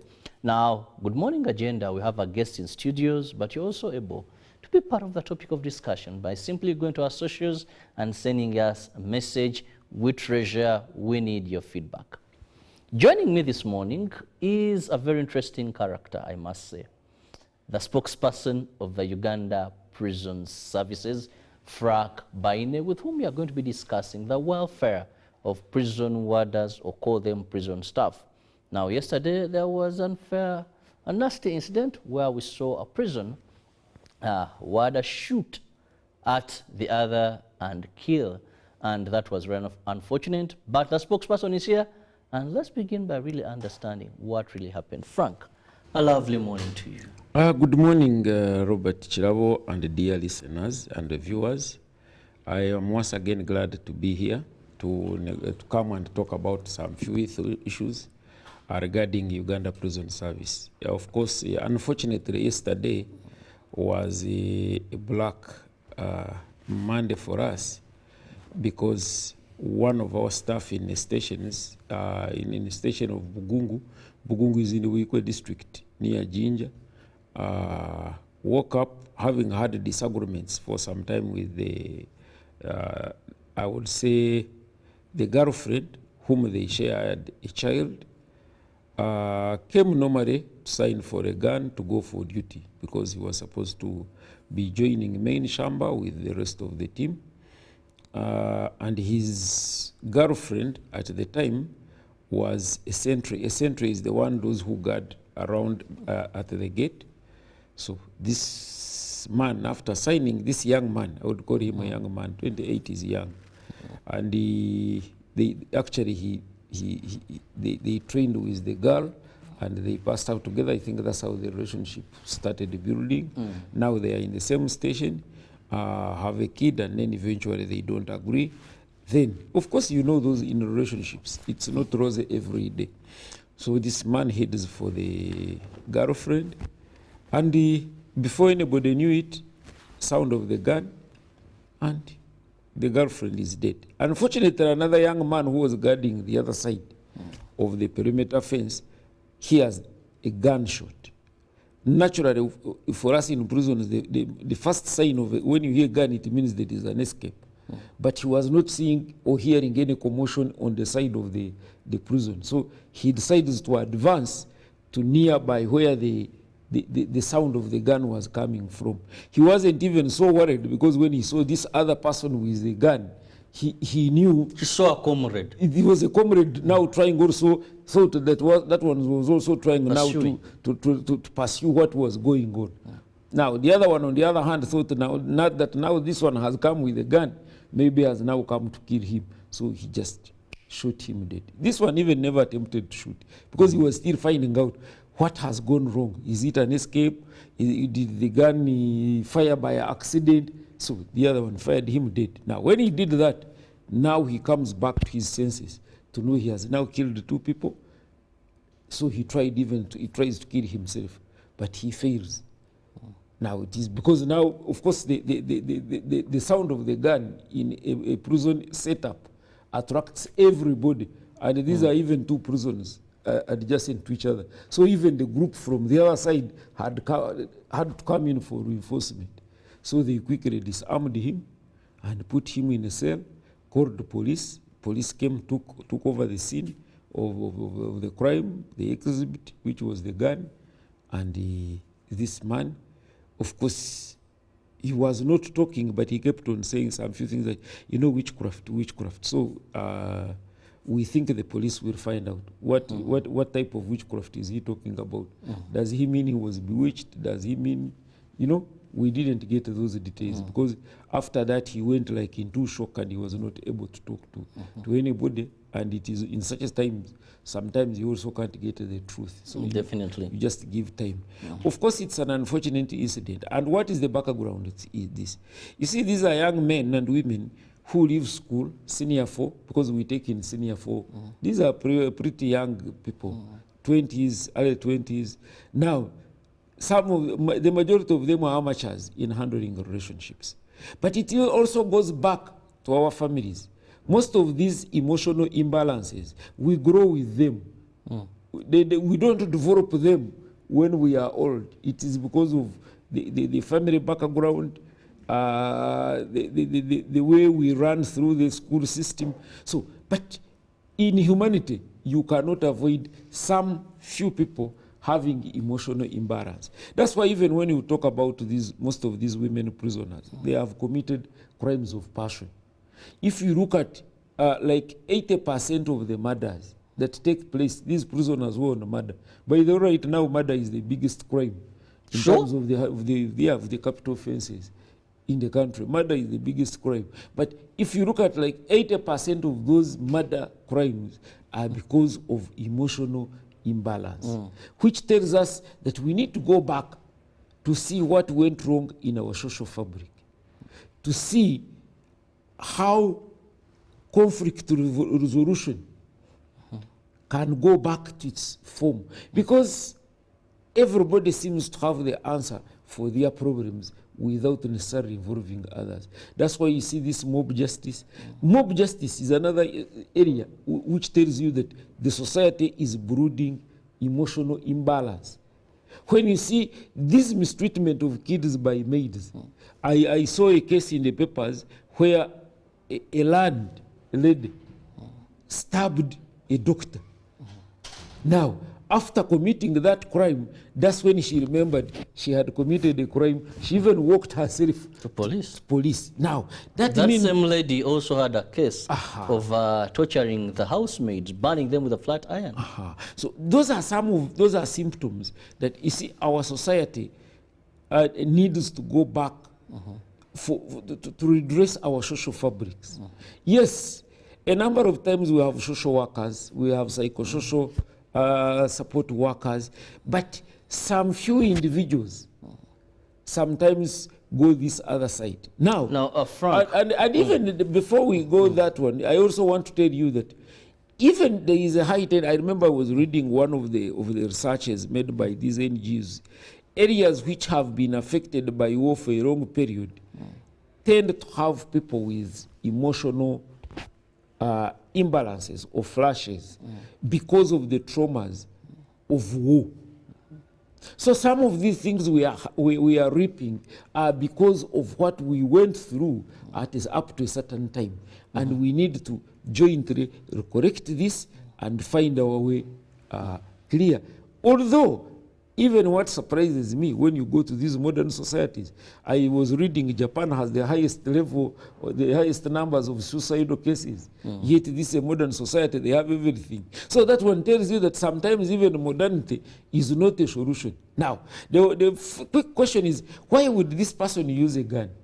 When we are in a bar and we get a difference, we use bottles of beer and sodas to fight. If we are in a garden, we use the hose. So if you are looking after cows, you use the sticks. So it becomes likely that a person who is holding a gun, when he gets angry, actually a gun is the easiest weapon he thinks this person uses. It's not that it's purposeful. Why the gun? Yeah, I am telling you, the highest level of crime now in capital offenses is murder. What does that tell you? That tells you we are having a problem. Maybe we also need to go back and research. Like, I don't want to dispute research. I saw somebody saying that almost close to 30% of Ugandans that was a research by Ministry of Health that indicated 14 million Ugandans each are grappling with one form of the I think that's where we need to explore. I don't know whether fortunately this one he didn't kill himself. I think the psychiatrist must need to examine him and find whether that could also be, there could be a connection between such acts and then the mental status of the person. Now, let's also, as journalists, when such incidents happen, there is so much that goes around. We pick a number of reports, but these you stand to clarify. We heard that this wasn't the first time that these people had a bitter relationship and maybe some flexing here and here. That at one time, even the lady, the late, appealed to the prison authority to transfer her, which you didn't adhere to, Frank. Well, to begin with the transfer, yesterday after the incident, I called for the files, actually of the three. There is no record of request for transfer in that file. So if she said it, maybe she was still talking. But Kirabo, you are a married man like me. Is it true that in all your entire time in marriage, you have not had a difference with your wife? Oh, impossible. So have you separated? No, but there are many that are divorcing pastors. So religious leaders. sometimes, you know, when something has happened, we all want to jump to the other extreme. Yes. Yes. First of all, transfer, for us to transfer has a process. And these are about 3 processes. One, when you have spent more than 3 years in a station, headquarters can transfer you without asking you. But when you have finished 3 years in a station, you can also request to be transferred. And Did when you mention transfer, why you want to be transferred? No. Or you just talk about being transferred? Even if you mention, the system knows where to take you better than you know, because they are the ones deploying you. See, for us, we are deployed. We don't say, I humbly apply to work in prison's headquarters. No, you work, you even commit to work anywhere in Uganda as the exigence of the service requires. You remove me from Ruzira, you take me to Yes. Nakapiripi. Ask me, I was in Chigo, they transferred me to Kotido without asking me. I was in Kotido, they transferred me to Busoga in Mayuge without asking me. I was in Busoga, they brought me to Kampala. So we don't have, you can apply, but the stake on on the deployment lies with the appointing authority. And even if you say, I want transfer now, it cannot come abrupt, because it's a process. You have to apply through your OC, through the regional commander, it comes to headquarters.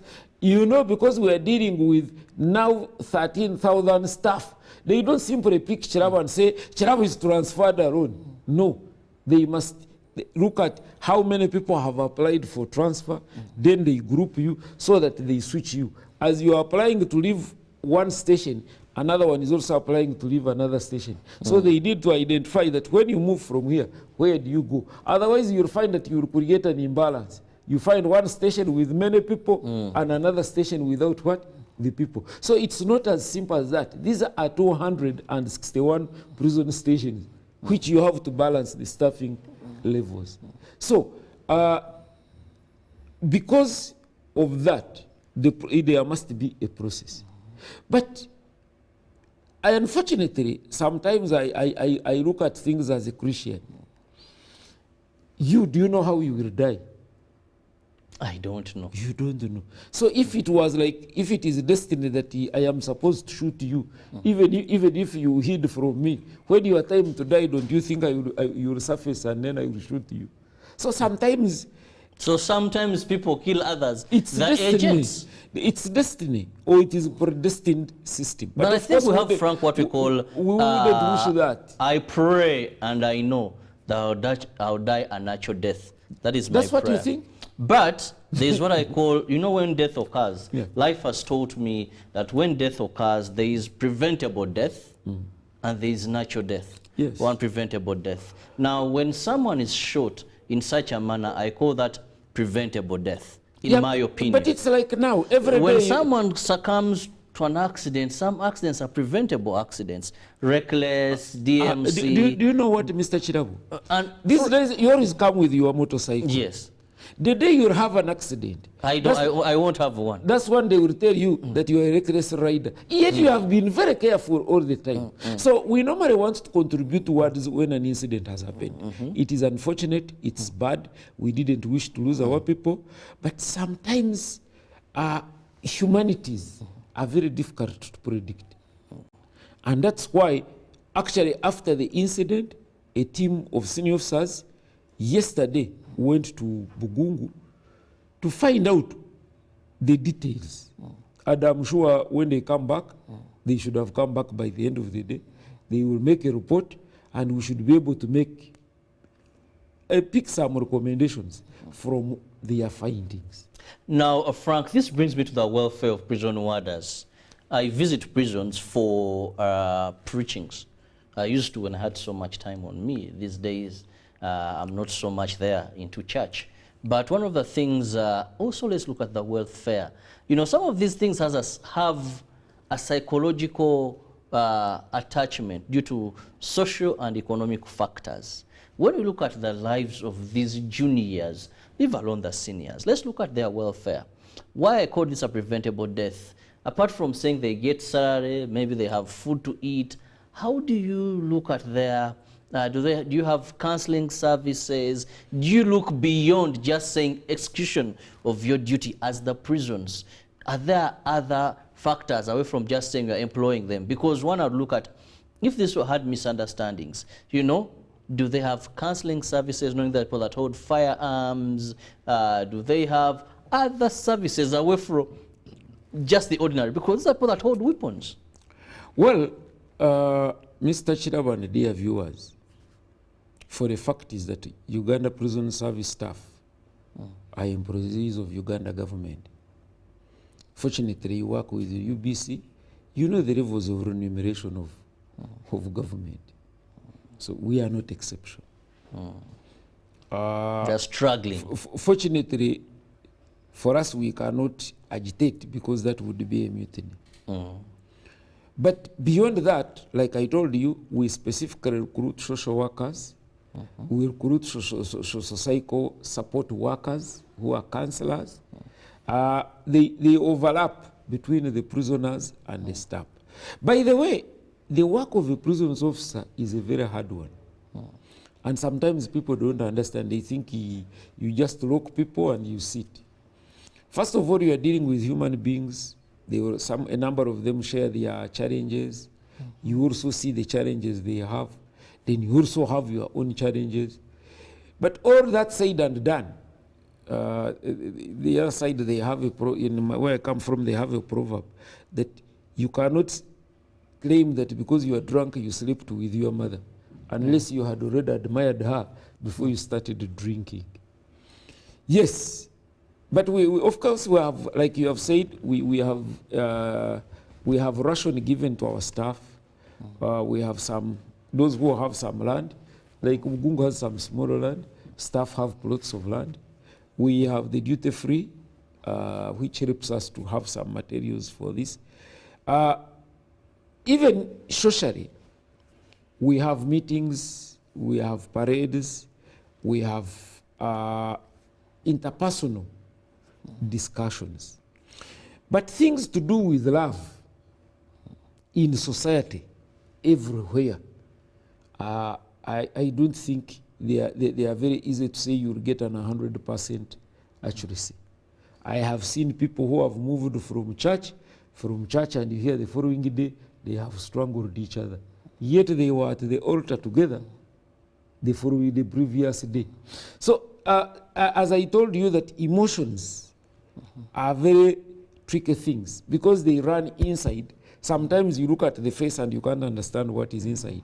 And sometimes gauging the magnitude of the anger that a person has is something very, very difficult to judge. For example, this young man had this was a girlfriend. They are sharing a child.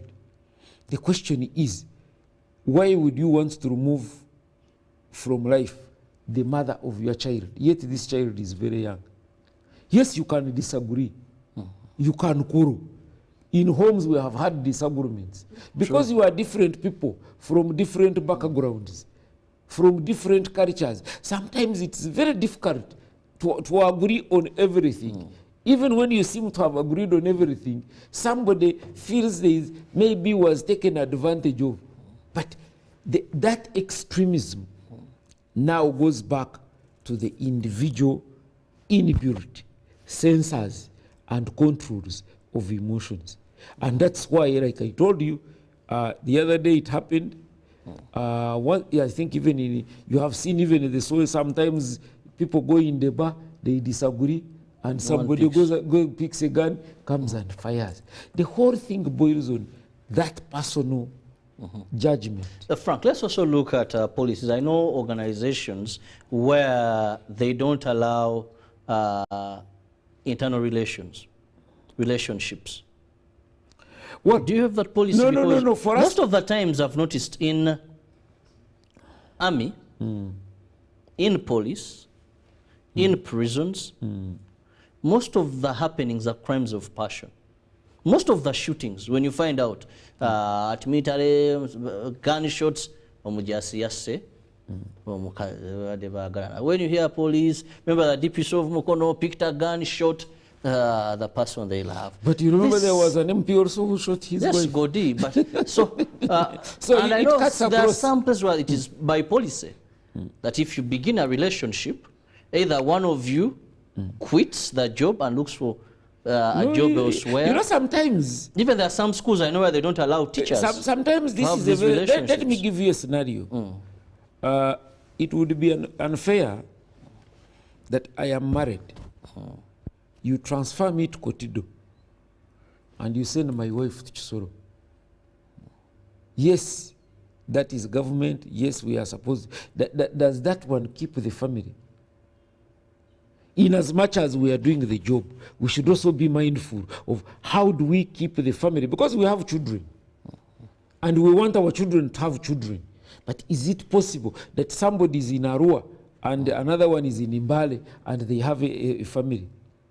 So, out of understanding, sometimes actually it becomes more meaningful that people who have presented their papers and confirmed that they are husband and wife to be together, so that in as much as they are doing government work, they are also catering for their family. Because our life, we work because of our families and our children. And therefore, of course, the corporate world lives in a different world. With them, they are looking at results. But if you go to the humanity, would it be fair that somebody has told you, this is my marriage certificate, this is my partner, because we are married, we must never be anywhere near each other? Now, would that one stop if I have a challenge? Actually, that one could also generate another issue, that where I am, I get a woman, where my wife is, also gets a man, and we share the rumors. Then when the rumors come, then I come also with my gun to finish the one with my what? My wife. So some of these incidents, Kirabo and viewers, yes, we need to take lessons out of them. But humanity, as humanity, some of these acts have to keep popping up. We can only mitigate them, but we cannot say we keep have a near return on some of these things. And that's why I'm telling you that anything you see happening at the prison, in the prison, make a reflection in society. If we are having these challenges, I have been watching carefully this story called the domestic violence. The magnitude of the domestic violence, I have even seen ministers come out to confess that I am being battered at what? At home. Yes. Now, supposing the one battering has a gun at home, what would you expect? Now, I have seen even men in some videos coming and pleading to the authority that me, beating is killing me from my wife. I saw some story from Rukunjiri. So, these things keep emerging in our society, and that's why we go back to the social fabric.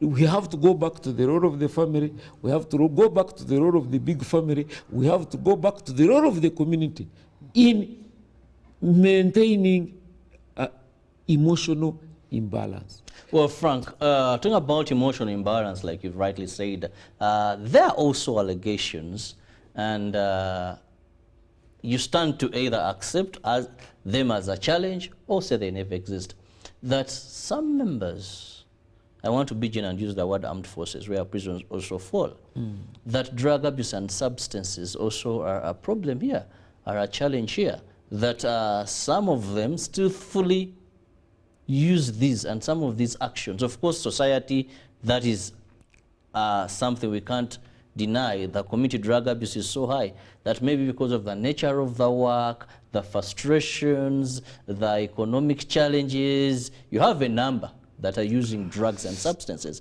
Maybe some of these extreme actions could be a result of that. Now, Kirabo and viewers, some of these acts actually are discreet to the users. The truth is, if you see people, you see us crying that most of our schools have been infiltrated with drugs, with homosexuality. Some of these habits are hard to die. Normally what happens in these extreme confinement conditions, when like for training and the like, they may not access. But a person who wakes up, for example, if I see you here in a suit, I may not know where you slept. You could have slept in a disco, you could have slept in a church, you could have even staged a robbery. And this morning you have come to do what? To work. So some of those personal habits, like smoking, taking drugs, Yes, we use other mechanisms to try to detect if there is a problem. And for us, when we get you, we help to discharge you because you are no longer fit to work with us. But for the fact is, when we are recruiting, we are basing on the academic papers and competence of the person. Some of these habits are not easy to detect if they have not gone to the extreme. So when we get them along the way, we clear them. But yes, I cannot tell you that out of the 13,000 prison staff, you can never get somebody who is using drugs, because I can't know. It is only that when we know, we make a decision. Now, some people, we have two categories of people. We have introverts and extroverts. In the majority of cases, extroverts are easy to predict. What he's going to do next year, he starts singing it now. But an introvert is like a quiet dog. Before you know, it has pounced on the person it wants to finish on its prey. So that's how the introverts are. And in majority of cases, actually, 9 out of cases of people who either commit suicide or commit those kind of brutal murder are the quiet type. That you would even look around the circles and they don't have friends. So digging the inner habits that they have sometimes becomes very difficult. Now, when we are in love, sometimes it becomes very hard, even this girlfriend, to tell that this man smokes or takes drugs, because that is their secret. And that's why, minus using these general tests, but still this is a day-to-day work. Like I told you, prisons is a strenuous work. If you are getting the gun and guarding these prisoners day and night. I remember one time a staff asked me and said, but me, I went to school, I asked for the job. Why are you making me sleep outside in mosquitoes? Yet these criminals are the ones sleeping inside and snoring. What do you think goes through my mind? Then I realized that one was about to commit a bigger offense. I just recommended him that he be discharged. I advised him, I said, you know what, you request to be discharged at owner's request, because this is not your area. If you start asking why you are outside and the prisoners are inside and you are being fed on by mosquitoes, with them they are okay, then that means you are not coordinating, you don't understand why you are doing what you are doing. And in the process, you will end up making a mistake which will cost you or cost others their lives. Because it means when you have not seen me, you just go to your house and sleep. There will be an escape and the like. So, I think as society, fortunately, I know you, Kirabo, you are a very religious person. We need to start managing these young people as they come up. Because technology has come, these videos, our children keep looking at these videos, people are shooting each other when they disagree on love, these soaps and the like. So, and this is the generation, Kirabo, this is the generation we are talking about, the ones who are watching Telemundo. So if we are not careful, that is what we are reaping from technology, from children who have been brought up by maids. I am always at pain to explain that we are having a problem. We wake up in the morning, the man goes to work, the woman goes to work, the children are raised by the maid. When you go, the maid subjects these children to cruelty. When you come, you find the maid has made a mistake, the madam starts harassing the maid. The man starts harassing the woman. So everybody has grown in the life of chaos. I have always wondered these days, you see, when we have even these national functions, like International Youth Day, literally almost every International Youth Day, you see youth fighting in front of the president and the elders. What does that one tell you? Now, when we are recruiting, for us, we are recruiting the intelligent people, physically able, but this is a person who doesn't have a grain of morality to know that if the president is seated here, and the other elders are here, the best way to demonstrate that I am an upcoming youth is to be humble.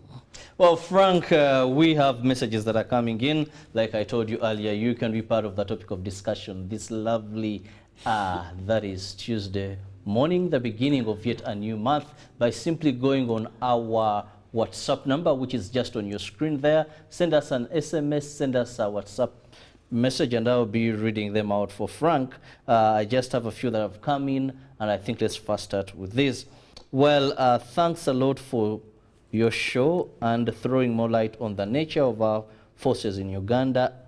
And Ambrose Anoto, picking you from Ginger Camp in Lira City. Thank you so much for watching, brother. Then good morning, Mr. Presenter. I'm Mwesigwa David from Mbuyana Kawa. Do they have work-free days for the officers? Incidentally, our system, we work 3 shifts. The group which starts at the 5:45 works up to 1:45. They go home. Those who start 1:45, they go on up to 9:45 p.m. Then the night shift enters. They work up to 5. So we work in 3 shifts. Yes, we have, but you're also allowed to ask for leave. Every person is entitled to leave of 30 days, the juniors 36 days, seniors per year. Although sometimes due to understaffing, sometimes that one becomes an issue.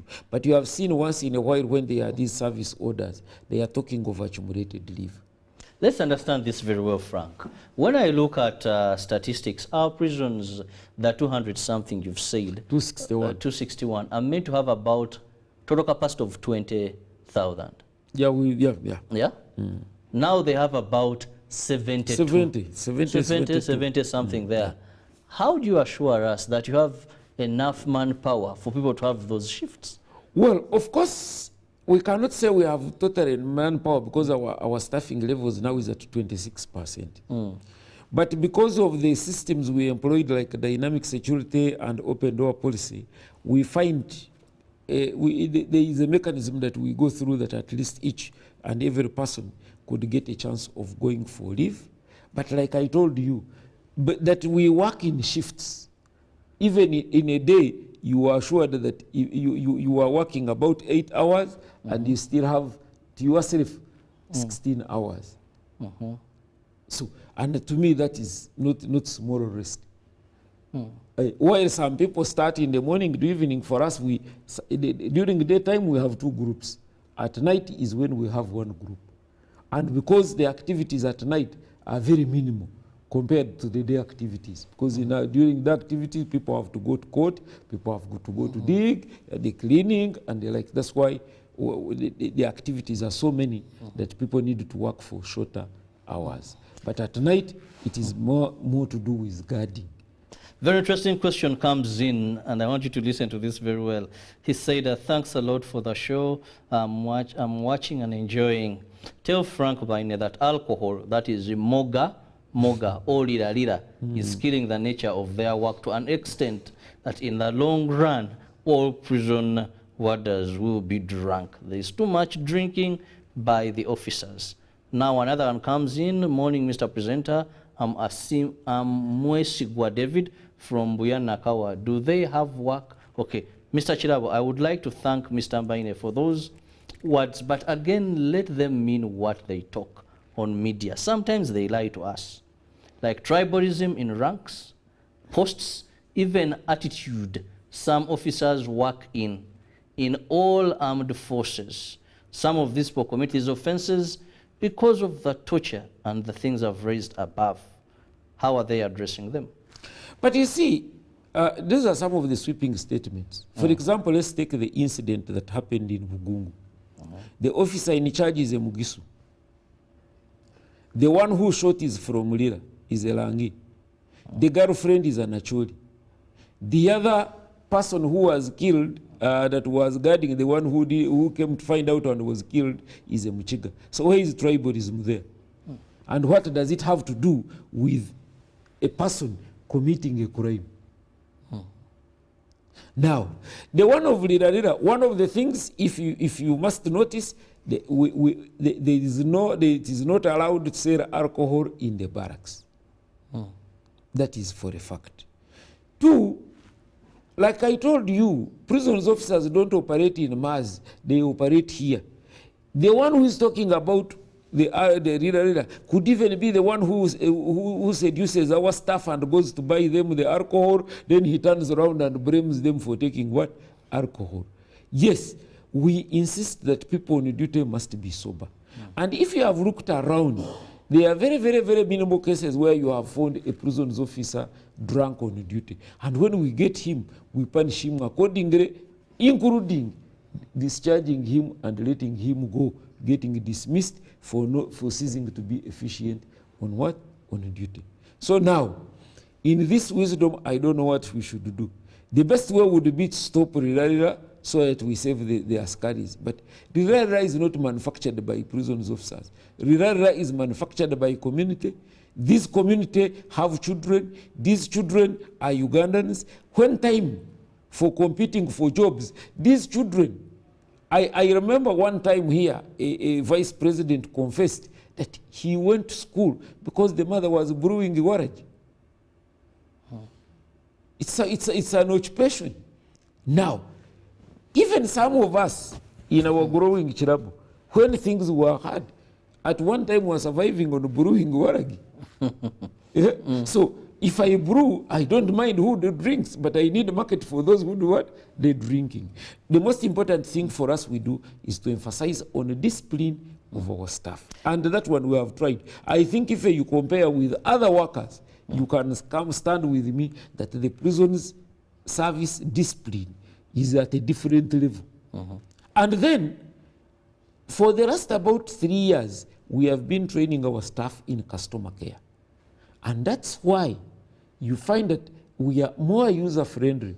Even the other time when they were doing some investigation about corruption at court, one of the things that came out, National Standards came out was that because the prisons officers appear friendly, they are easily used as conduits to transact those business, those kind of what? Businesses. Actually, fortunately now, we have even developed another component. We have developed a component of a community engagement, and we are going to be having meetings with the communities that surround us. We are also developing the concept of mindset change. Mindset change, not the political mindset change, but mindset change. You see, sometimes the challenge which we have to look at, and I keep saying this, these kids are senior 4 leavers. The first thing they do, they are in training. First of all, they don't know how to use money. 2, they have not been in a relationship. In school, they were being hardened. In the training school, they are hardened. This is their first day out. Like a tied dog, if you remove the collar, and it runs around, it's like it is flying, not even walking. So sometimes that's why they make love mistakes, because this is they are still in the explorative stage. But Frank, that well said. According to almost all the messages I'm getting, there's one earlier they are pointing to. Good morning, Mrs. Kirabo and Mr. Kirabo Amahi. Please inform the commissioner to speak the truth. These officers are becoming suicidal and killing each other because of frustration. The senior dehumanize the subordinates so much. Actually, they are treated like animals. Work frustration, anger, etc. are often transferred to close relations of the officers. Treat officers with love and respect. They will give out the same before they turn their guns to Mr. Kirabo, the bosses. Mr. Kirabo, look at it this way. If the problem was between the OC and the warder, there was no need for the warder to shoot his wife. If there was an incident that was involving a junior staff shooting a senior staff, that would make the beginning of the what? The incidents.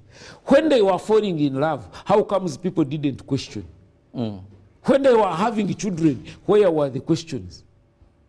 So, isn't it possible that the magnitude they used to fall in love, it is the same magnitude they are using to fall out? Now, where does the role of separation from the OC come in? He didn't enter their bedroom.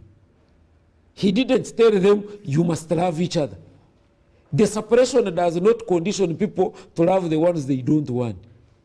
This is a love gone bad. This is a crime of passion. So I think we should avoid generalizing. And that is where the problem we have as a country, that everything that has happened has to be generalized. Somebody stands up and says, stop telling us lies. I have said what I have said.